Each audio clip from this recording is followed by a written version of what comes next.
ఆదిలాబాద్ విమానాశ్రయ ఏర్పాటు కీలక ముందడుగు పడింది. జాయింట్ యూజర్ ఎయిర్ఫీల్డ్కు అవసరమైన భూసేకరణ, ఇతర అవసరాలకు రాష్ట్ర ప్రభుత్వం 2,000 కోట్లకు పైగా నిధులు మంజూరు చేయడంతో భూసేకరణ ప్రక్రియ వేగవంతం కానుంది. ఇందుకు సంబంధించిన వివరాలు మా ప్రతినిధి మణికేశ్వర్ అందిస్తారు.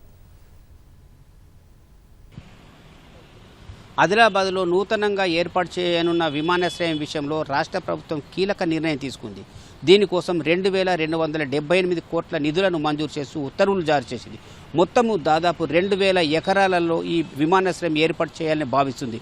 ఈ 2,000 ఎకరాలలో దాదాపు 1,600 ఎకరాలను ఇండియన్ ఎయిర్ ఫోర్స్ కోసం కేటాయిస్తే మరొక 400 ఎకరాలను విమానయాన సంస్థకు అంటే విమానాల రాకపోకలకు కేటాయించింది. వాస్తవంగా కిందటి ఏడాది ఏప్రిల్లోనే ఆదిలాబాద్లో విమానాశ్రయం ఏర్పాటు చేయాలనే అంశం తెర మీదకి వచ్చింది. ఇప్పటికే ఆదిలాబాద్లోని కేంద్ర రక్షణ శాఖకు సంబంధించిన 369 ఎకరాల భూమి ఉంది.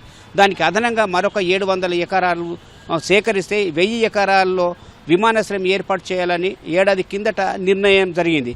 కానీ ఆ తర్వాత Indian air force of authority అంటే ఏఏఐకి సంబంధించిన అధికార బృందం కూడా ఒక క్షేత్రస్థాయి పరిశీలన చేసింది. ఇక్కడ ఎయిర్ ఫోర్స్తో పాటు అట్లాగే పౌర విమాన రాకలకు కూడా అనువుగా ఉందని చెప్పి ఒక ప్రాథమిక నిర్ధారణకు వచ్చింది.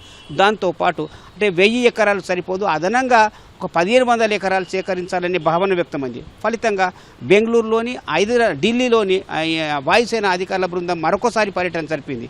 ఇలా 1కి 4 సార్లు పర్యటన జరిపిన తర్వాత కిందటి నెలలో జరిగిన పర్యటన కీలకంగా మారింది. అంటే మొత్తం ఆదిలాబాద్లో ఏర్పాటు చేసే విమానాశ్రయం కోసం దాదాపు 2,000 ఎకరాలు పూర్తిగా సేకరించాలనే నివేదికను రాష్ట్ర ప్రభుత్వానికి సమర్పించింది. దీన్ని రాష్ట్ర ప్రభుత్వం కూడా సానుకూలంగా తీసుకుంది.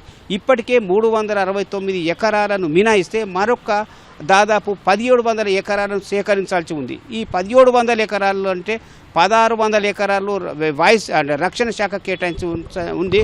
400 ఎకరాలను మాత్రం పౌర విమానాల కోసం కేటాయించాల్సింది.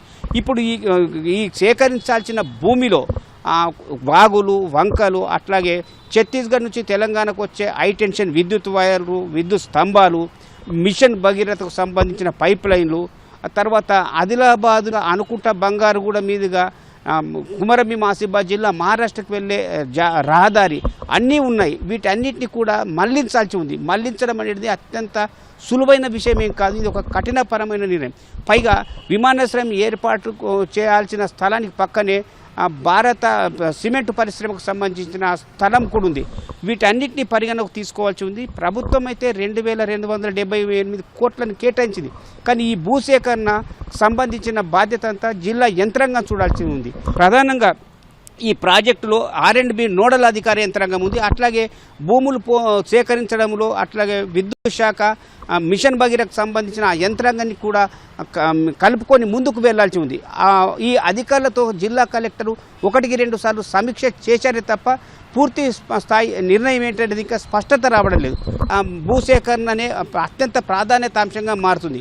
అంటే అందులోనూ రైతుల నుంచి సేకరించే భూములకు పరిహారం ఎంత ఇస్తారనేది కీలకంగా ఉంది.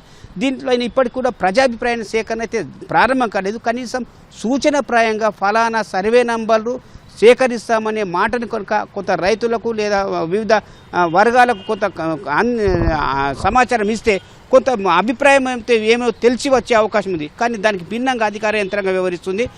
రాష్ట్ర ప్రభుత్వం మాత్రము దీన్ని ఎట్టి పరిస్థితుల్లో ఆదిలాబాద్లో విమానాశ్రయం ఏర్పాటు చేసి తీరాలనే కృతనిశ్చయంతో ముందుకెళ్తుంది. అందులో భాగంగానే నిధులు మంజూరు చేసి ఉత్తర్వులు జారీ చేసింది.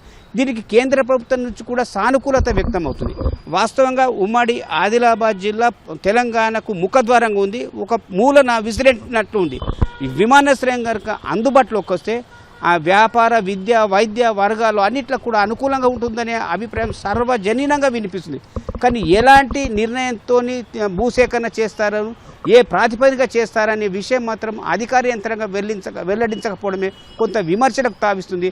ప్రభుత్వం కనుక భూములను సేకరించే వాటి సర్వే నంబర్లను సూచనప్రాయంగానైనా లేదా ప్రాంతాపారిగానే వెల్లడించడానికి కొంత తోడ్పాటునొచ్చి లేదా వేగం పెంచే ప్రక్రియ చేపట్టాల్సి ఉంది. ఇప్పటికైతే రాష్ట్ర ప్రభుత్వం ఈ వచ్చే డిసెంబర్ 31 నాటికల్లా పనులు ప్రారంభించాలని చెప్పి గడువు కూడా విధించింది. ఆ గడువు ఇప్పుడు నడుస్తున్న పనిని చూస్తుంటే లేదా అధికారులు తీసుకుంటున్న నిర్ణయం చూస్తుంటే డిసెంబర్ 31 నాటికైతే పనులు ప్రారంభమయ్యే కనిపించలేదు. కానీ ఉన్నట్టుండిగా అధికార యంత్రాంగం పైన ఆ రాష్ట్రం లేదా కేంద్ర ప్రభుత్వం నుంచి ఒత్తిడి పెరిగితే వారం రోజుల్లో కూడా ఈ సర్వే నంబర్ల వివరాలు వెల్లడి అయ్యే అవకాశం కనిపిస్తుంది.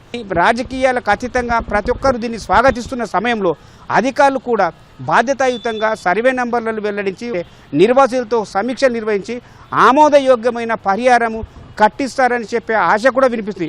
మొత్తం మీద ఆదిలాబాద్లో విమానాశ్రయం ఏర్పాటు ఖాయమవుతుందనే అభిప్రాయం వినిపిస్తున్నప్పటికీ అది ఏ రోజు ఎప్పుడు గాడిలో పడుతుందనే అభిప్రాయం కూడా లేకపోలేదు. ఇది ఇక్కడ పరిస్థితి. కెమెరామెన్ కిరణ్తో మణి, ఈటీవీ న్యూస్, ఓటు స్టూడియో.